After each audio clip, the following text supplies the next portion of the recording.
ఓం శ్రీమాత్రే నమః.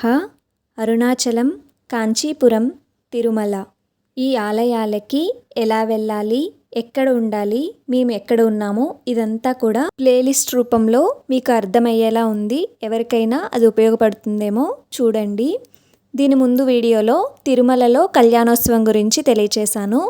అయితే ఆ కళ్యాణోత్సవానికి పెద్దవాళ్ళు అంటే అమ్మమ్మలు వాళ్ళ వయసు వాళ్ళని పంపిస్తారు లేదు అనేది ఖచ్చితంగా తెలియదు. కళ్యాణం నుండి బయటికి వచ్చేసాక 2:20 అయింది.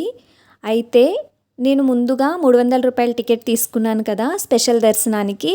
దాని మీద సమయం వచ్చి 2 గంటలని ఉందన్నమాట. 2 గంటల సమయం అనేది దాటిపోయింది కదా, ఇప్పుడు దర్శనానికి పంపిస్తారా లేదా అనే అనుమానంలో ఉన్నాను.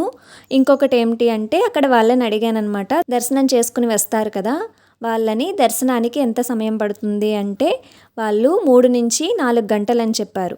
అయితే 4 గంటల అలా సమయం పడితే కనుక మళ్ళీ మాకు వెళ్ళటానికి మేము ఆ రోజే వెళ్ళిపోవాలి కాబట్టి కుదురుతుందో లేదో అని ఆలోచిస్తూ ఉన్నాను. సుపదం నుండి దర్శనానికి వెళ్ళటానికి చాలా ప్రయత్నించానన్నమాట. అయితే రథసప్తమి కారణంగా ఎక్కడికక్కడ గేట్స్ వేసేశారు, వెళ్ళడానికి లేకుండా ఉంది. చుట్టూ తిరిగి రావాల్సి వస్తుందన్నమాట సుపదం దగ్గరికి రావాలి అంటే. వాళ్ళు ఇలా కళ్యాణం టికెట్ ఉంటే పంపిస్తాను, కళ్యాణం టికెట్ ఉంది, కళ్యాణం చేయించుకున్నాము అందుకే ఆలస్యమైంది అని చెప్పటానికి వాళ్ళు కళ్యాణం టికెట్ అడిగారనమాట. కానీ కళ్యాణోత్సవం టికెట్ నుండి లడ్డూలు తీసుకుంటాం కదా అక్కడ ఇచ్చేసాము కాబట్టి ఇక్కడ చూపించడానికి అవకాశం లేకుండా పోయింది. ఆ సంగతి మర్చిపోయి దానికోసం నేను మళ్ళీ మా వాళ్ళ దగ్గరికి వెళ్దాం అనుకుంటే చుట్టూ తిరిగి వెళ్ళాల్సి వస్తుంది. మధ్యాహ్నం 2 గంటలు అయిందేమో, ఎండ చాలా ఎక్కువగా ఉంది. నేను అప్పటికి 2-3 సార్లు తిరిగాను, అయినా సరే ఇంకా కుదరలేదు, ఇంకా దర్శనానికి వెళ్ళలేదు. ఇంకొకటి ఏంటి అంటే నేను ముందు కళ్యాణానికి వెళ్దాము అనుకోలేదు కదా, 2 గంటలని సమయం ఉంది కాబట్టి అప్పటి వరకు పంపించరేమో అనే ఆలోచనలోనే నేనున్నాను. కానీ దాని మీద మీకు సమయం అనేది 2 గంటలు అని ఉంటే అప్పటి వరకు ఎదురు చూడకండి, ముందే 12 గంటలు అలా వెళ్ళి అక్కడ అడగండి, పంపిస్తే వెళ్ళిపోండి.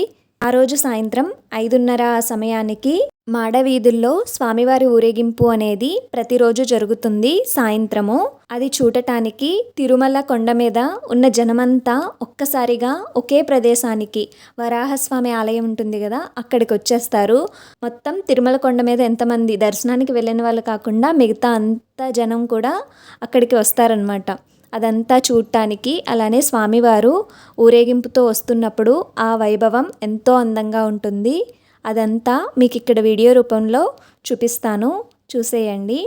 ఓం శ్రీమాత్రే నమః.